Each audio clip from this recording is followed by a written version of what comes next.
Well, it's time. Let's go.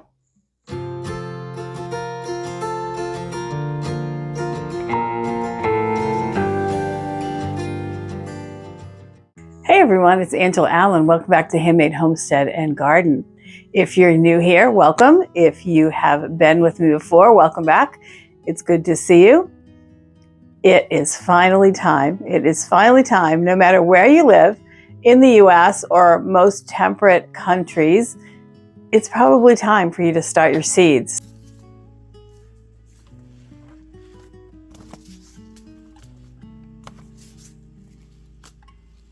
I'm hoping you guys can see me okay. I am outside in my sunroom because frankly, I couldn't find enough good light in the house to shoot.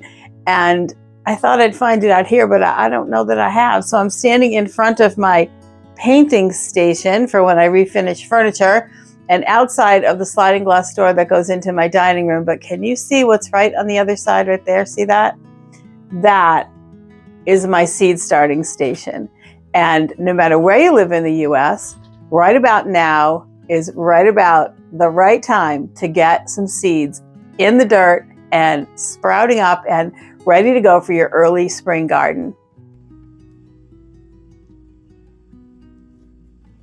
We're going to get some seed planting done today, and we're going to talk a little bit about why it's so important, especially now. So let's go. I read a statistic the other day that really stopped me in my tracks. It said that 7 out of 10 Americans live paycheck to paycheck. 7 out of 10 of us have to rely on what we make each week or each month to feed our families, clothe them, pay our rent or mortgage, pay our other bills, get through our life.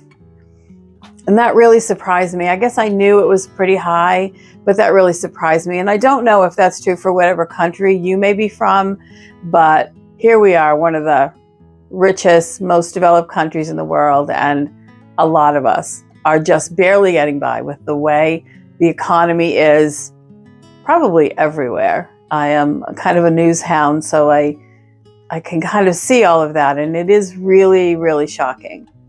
But the one thing that I do know is that people that grow their own food really have a leg up on everyone else.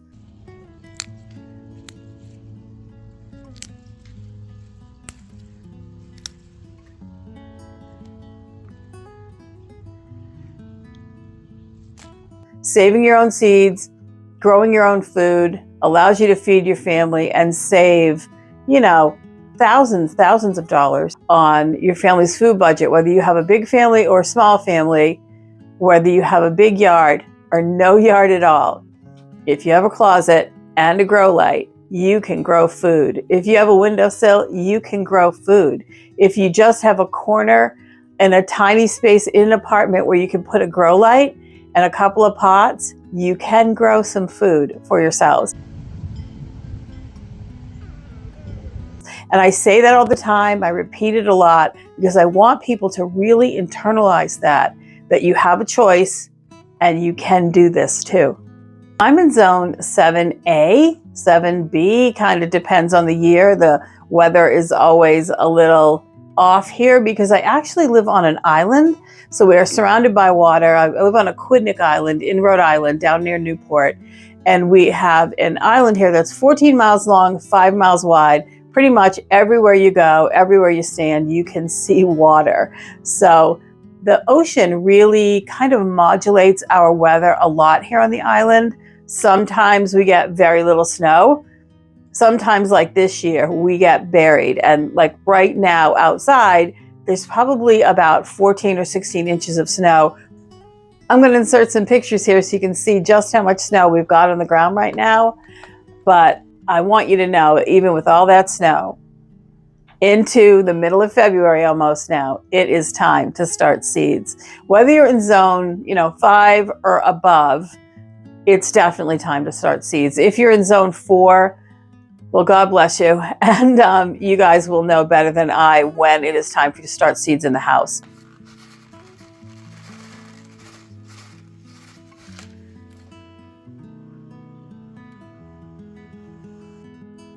For me, that means starting all of my cold weather crops, brassicas, lettuces, those kinds of things that can go into the early spring garden as soon as the soil is workable.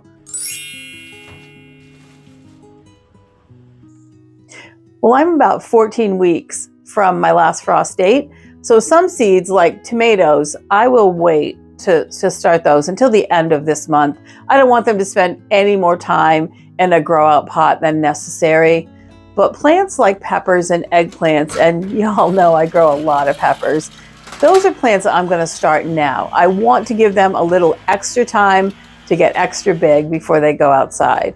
This is especially important for eggplants because here, at least in my garden, we have a monstrous flea beetle problem when it comes to baby eggplants. So when I put the plants in, I spray them well with Kaolin clay. The Surround Kaolin clay product is the one that I use. And I also cover them with insect netting too. But the bigger the plant is before it goes out, the better chance that those flea beetles are not going to take hold and not get anywhere on those plants. So I want those a little extra big and a little extra healthy going out. So I am going to start those now.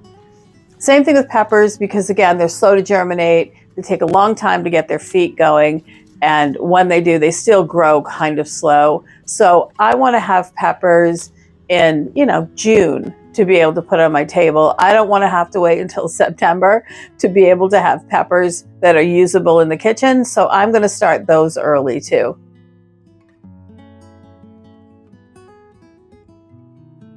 Let me know down below if in your area you have to wait longer, if your frost date is much later. In fact, just drop your last frost date down below in the comments. Let everyone else see where you're growing from. You can put your zone if you want to, or just your last frost date.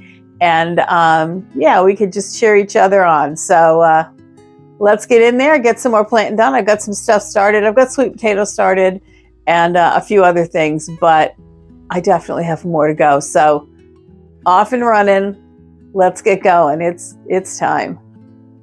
I'm sure you're going to notice that I plant mostly in flats.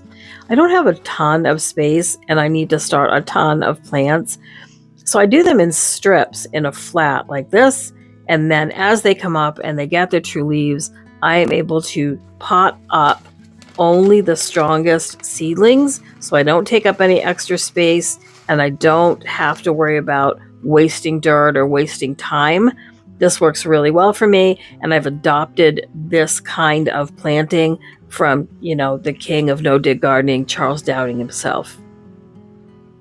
These are Swiss chard seeds. I'm just going to plant one in each hole, and I'm going to do probably all together there's maybe 50 or 60 plants that are going to be coming up in here. And again, like I said, I will up pot them once they get their first true leaves. And that way I know I'm only growing out the strongest seedlings, the healthiest seedlings, and I'm not wasting my time on anything else. And I do plant almost everything this way. Unless it's something that's roots are very sensitive, I plant everything this way. That is something that I start in the house. Of course, things like carrots or potatoes, those things get planted directly in the garden. So I don't do it with those. But anything that I start in the house that's roots can take a little bit of disturbing to repot. I do this way. It saves me a lot of time. And most of all, it saves me a ton of room. For example, the big flats that you see behind this one, in something like that, I can get maybe 20 different kinds of peppers planted. My sweet potatoes, I grow out the slips this way. I used to do it in water, but I found doing it in dirt gives me much better plants, and I'm going to show you an example of that. These are slips from last year. I only use the ones that I need. I give the rest away to a local gardening group or neighbors that want them, and it works really well. I get super healthy potato plants. Well, thank you for joining me today while we talked about getting the 2026 gardening season going. I hope you have all your seeds in and all your dirt and pots ready. And yeah, let's get going. Now, if you found this information or this video helpful or enjoyable at all, here's another one right here that you might enjoy as well. And don't forget to like and subscribe and share. It helps us so much with the algorithm, and we are as always, actively trying to grow this channel, and I will see you next time. Take care.